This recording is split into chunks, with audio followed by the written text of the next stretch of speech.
मान लें कि आपको अंधा कर दिया गया हो और आपको हवा में तैरता हुआ छोड़ दिया जाए इस हाल में, और आपके हाथ और पैर एक दूसरे से सेपरेट हैं, इतना कि वो एक दूसरे को छू तक नहीं सकते। इब्न सीना को एवकीना भी कहा जाता है। ये इस्लामी दुनिया के सबसे बड़े फिलोसोफर्स में से एक हैं और दुनिया के ग्रेटेस्ट थिंकर्स में इनका नाम शुमार होता है। वो अपने आप को इस्लामिक स्कॉलर नहीं बल्कि फ़िलोसोफर कहते थे और अपने आप को एरिस्टोटल का फॉलोअर मानते थे, और उनका काम भी एरिस्टोटल के कामों के ऊपर ही बेस्ड था, और उन्होंने एरिस्टोटल के कामों को नए सिरे से और बेहतर तरह से बना दिया। कुछ बिलीव जैसे कि एरिस्टोटल की ये आइडिया कि यूनिवर्स हमेशा से ही एग्जिस्ट करती है। इब्न सीना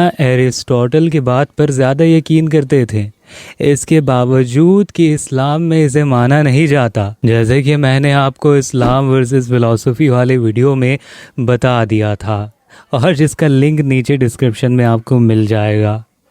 वो है कि कुरान में तो कहीं भी नहीं लिखा हुआ है कि यूनिवर्स की कोई बिगिनिंग है और दो सच एक दूसरे को कॉन्ट्रडिक्ट नहीं कर सकते, पर दूसरे एरियाज में वो एरिस्टोटल की बात पर यकीन नहीं करते थे, जैसे कि सोल यानी माइंड और बॉडी के बीच की रिलेशनशिप के एक्सप्लेनेशन जो कि एरिस्टोटल ने प्रोवाइड की है। एरिस्टोटल ने क्लेम किया कि बॉडी और माइंड इंसानों की और दूसरे जानवरों की अलग अलग नहीं है, पर माइंड और बॉडी एक यूनिट है, और इसी तरह माइंड फॉर्म है ह्यूमन बॉडी की, और यही रिस्पॉन्सिबल है इंसान की सारी एक्टिविटीज़ करने की, और इसमें थिंकिंग भी इंक्लूड है। और इसी वजह से एरिस्टोटल ये नहीं सोचते थे कि ये मुमकिन है किसी भी चीज़ के लिए भी जिस्म के मौत से बचने के लिए, और वो मानते थे कि अगर माइंड यानी सोल और बॉडी एक है तो फिर बॉडी के ख़त्म हो जाने पर माइंड यानी सोल भी ख़त्म हो जाता है। और इनके ओपोजिट इब्ने सीना फिलॉसफी के हिस्ट्री में सबसे बड़े और फेमस डुअलिस्ट माने जाते हैं, मतलब जो कि माइंड और बॉडी को अलग अलग मानते हैं, और एरिस्टोटल मटेरियलिस्ट थे, वो माइंड और बॉडी को एक मानते थे। एवकीना बिना किसी शक के ये मानते थे कि माइंड और बॉडी अलग अलग है, सिर्फ बातों से ही नहीं बल्कि प्रूफ से, जो कि आगे आपको पता चलने वाली है। इस वीडियो को पूरा देखते रहें। यहाँ पर एवकीना जिसकी बात पर ज़्यादा यकीन करते थे उनका नाम था प्लेटो, एरिस्टोटल के टीचर, जो कि कहते थे कि माइंड जो है ये कोई अलग तरह की चीज़ है बॉडी से, जो कि बॉडी की कैद में है और निकलना चाहता है। प्लेटो मानते थे कि मौत के दौरान माइंड यानी सोल बॉडी के कैद से निकल जाता है बाद में कोई और बॉडी में ज़िंदा होने के लिए, जैसे कि हमें मोहम्मद सल्लल्लाहु अलैहि वसल्लम के हदीस से भी मालूम पड़ता है कि दोबारा ज़िंदा उठाए जाने पर अल्लाह हम सभी को दोबारा नया जिस्म अता करेगा। माइंड और बॉडी अलग है,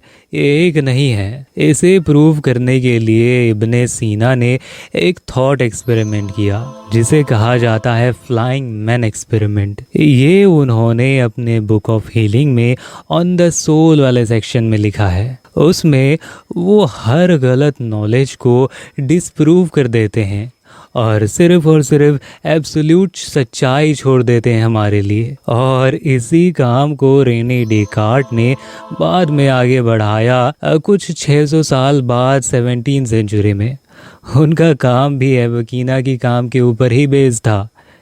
डेकार्ट की एक बहुत ही फेमस टर्म आपने सुना ही होगा, इसे I think therefore I am. इसे किसी और वीडियो में हम बात करेंगे, अभी फ़िलहाल के लिए इतना काफ़ी है इसके लिए। फ्लाइंग मैन एक्सपेरिमेंट में इब्ने सीना एग्जामिनेशन करते हैं कि क्या हम जान सकेंगे अगर हमसे हमारी सेंसेस छीन ली जाएं और हमारे इन्फॉर्मेशन के लिए हम इन पर डिपेंडेंट ना हो। वो हम सभी को इमेजिन करने को कहते हैं कि मान लें कि आप अभी एग्जिस्टेंस में आए हो, पर आपकी जो नॉर्मल इंटेलिजेंस है वो मौजूद है आपके पास। मान लें कि आपको अंधा कर दिया गया हो और आपको हवा में तैरता हुआ छोड़ दिया जाए इस हाल में, और आपके हाथ और पैर एक दूसरे से सेपरेट हैं, इतना कि वो एक दूसरे को छू तक नहीं सकते और ना ही वो दूसरे चीज़ को छू सकते हैं। मान लें कि आप किसी भी तरह की कोई भी सेंसेशंस महसूस नहीं कर सक रहे हो। यहाँ पर इस सिचुएशन में भी मैं श्योर होऊंगा कि मैं एग्जिस्ट करता हूँ, पर ये सेल्फ खुद ही आखिरकार है क्या? आखिरकार मैं हूँ कौन? और वो क्या है जिससे मुझे पता चल रहा है कि मैं एग्जिस्ट करता हूँ? ये मेरी बॉडी की तो कोई पार्ट नहीं है, क्योंकि मैं तो बॉडी को महसूस ही नहीं कर सक रहा हूँ और मुझे पता भी नहीं है कि वो मेरे पास है भी है या नहीं।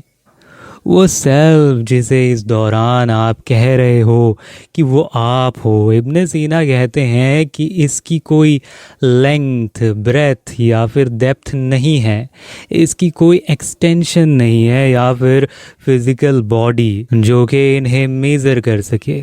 एग्ज़ाम्पल के तौर पर अगर मैं इमेजिन भी कर सकूं मेरे एक हाथ को, मैं ये नहीं सोचूंगा कि ये उस सेल्फ का हिस्सा है जिसे मैं समझता हूँ जो कि एग्जिस्ट करती है। ये कुछ इस तरह से है कि मैं जो हूँ, मेरा सेल्फ खुद ही ये अलग है बॉडी से या फिर किसी भी तरह की फिजिकल मटेरियल से। ये थॉट एक्सपेरिमेंट कहती है कि माइंड की एग्जिस्टेंस अलग है बॉडी से। बहुत से और भी तरीकों से इब्ने सीना ने दिखाया है कि माइंड मटेरियल सब्सटेंस नहीं है, और ये भी है कि जिस तरह की इंटेलेक्चुअल नॉलेज माइंड समझ सकती है, ये किसी भी तरह की कोई मटेरियल चीज़ स्टोर नहीं कर सकती अपने अंदर। आप और हम ये देख सकते हैं कि कैसे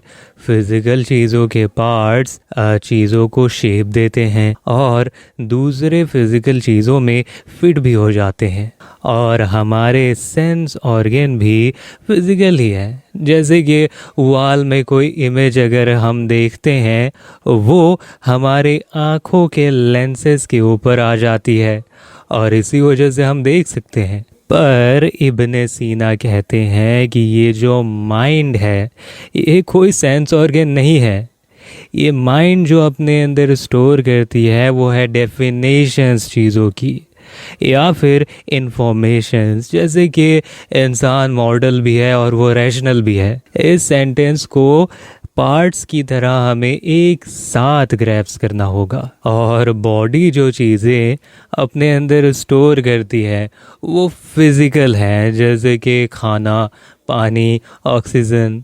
Therefore, माइंड कभी भी बॉडी की तरह नहीं है। इब्ने सीना ये नतीजे पर पहुँचे कि माइंड ख़त्म नहीं होता जब बॉडी मर जाती है और ये इमॉर्टल है। पर इब्ने सीना की इस कंक्लूजन पर दूसरे मुस्लिम स्कॉलर्स जो है ना वो सेटिस्फाइड नहीं थे, क्योंकि कुरान कहती है कि पूरा मुकम्मल इंसान दोबारा माइंड और बॉडी के साथ जिंदा उठाया जाएगा on the day of judgement, आखिरत के दिन। यहाँ पर इस बात को ज़रा मैं आपको क्लियर कर देता हूँ अच्छे से कि कुरान की ये जो बातें हैं ये गैब की बातें हैं, और ये लॉजिक या किसी भी तरह की कोई भी नॉलेज के दायरे से बाहर है, और हम इस पर ईमान रखते हैं।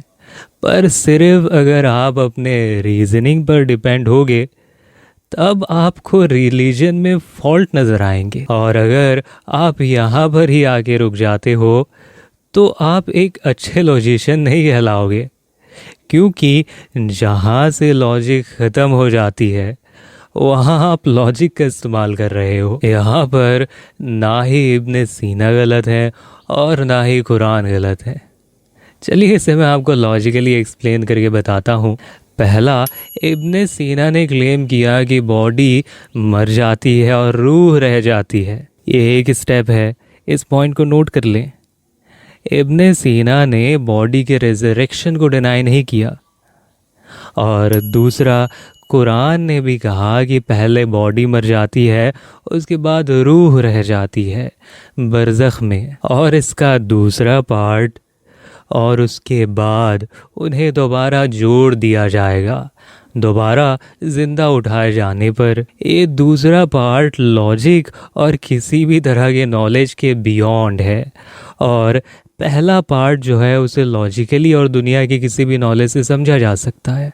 उम्मीद है कि आप ये समझ गए होंगे और मैंने अपनी बात को सही से रखा होगा। और इसके रिगार्डिंग कोई भी सवाल हो तो नीचे आप कमेंट में मुझसे पूछ सकते हैं। और इसके 200 साल बाद थॉमस एक्वाइनस ने अपने तरीके से एरिस्टोटल के कामों का इंटरप्रिटेशन किया, और जिसमें उन्होंने माइंड और बॉडी को एक यूनिट कहा, सेम एरिस्टोटल की तरह। पर 1670s में रेने डेकार्ट आया और उन्होंने डुअलिज्म को दोबारा आगे बढ़ाया, और वो प्लेटो और इब्ने सीना के वर्क में बेस्ड था। डेकार्ट की माइंड बॉडी डुअलिज्म के बारे में हम किसी और वीडियो में बात करेंगे। एक बहुत ही स्ट्रॉन्ग ऑब्जेक्शन जो कि थॉमस एक्वाइनस ने किया इब्ने सीना के डुअलिज्म के ऊपर, वो है एक्वाइनस आर्ग्यू करते हैं कि जो सेल्फ सोचता है ये वही सेम सेल्फ है जो कि फील करता है बॉडी के सेंसेशंस को। है ना, काफ़ी ज़बरदस्त आर्ग्यूमेंट। एग्जाम्पल के तौर पर मैं सिर्फ ऑब्जर्व नहीं करूँगा कि मेरे पैर में दर्द है, ठीक उसी तरह जैसे कि एक जहाज़ी सेलर अपने शिप में होल को नोटिस करेगा। उस दर्द का ताल्लुक मुझसे उतना ही है जितना कि मेरे ख़याल फ़िलॉसफ़ी के बारे में है, या फिर आज शाम मुझे खाना क्या है, या फिर घूमने कहाँ जाना है। बहुत सारे कॉन्टेम्परेरी फ़िलासफ़र्स जो हैं वो रिजेक्ट करते हैं माइंड बॉडी डुअलिज्म को इंक्रीजिंग साइंटिफिक नॉलेज की वजह से। पर यहाँ मैं आपसे पूछना चाहता हूँ कि आपको कौन सही लगता है, प्लेटो, इब्ने सीना और रेने डेकार्ट, या फिर एरिस्टोटल और थॉमस एक्वाइनस? कमेंट में लिखकर ज़रूर बताएं मुझे। अभी के दौरान बहुत से नॉन डुअलिस्ट थिंकर्स ये मानते हैं कि ब्रेन और माइंड सेम है, और थिंकिंग सिंपली रिजल्ट है ब्रेन की फिजिकल एक्टिविटी का, और थिंकिंग आती है न्यूरॉन से। पर बहुत से फिलोसोफर्स जो हैं वो इब्ने सीना के थॉट एक्सपेरिमेंट पर ज़्यादा यकीन करते हैं, और वो कहते हैं कि हम सभी में एक फर्स्ट पर्सन व्यू है इस दुनिया के बारे में। मतलब हमारे अंदर एक इमेटेरियल सोल है जो कि इस बॉडी से देखता है, जिसे साइंटिफिक थ्योरी से समझा नहीं जा सकता। उम्मीद है कि ये वीडियो आपको पसंद आई होगी। तो फिर मिलते हैं अपनी अगली वीडियो में, तब तक के लिए ख्याल रखिएगा अपना।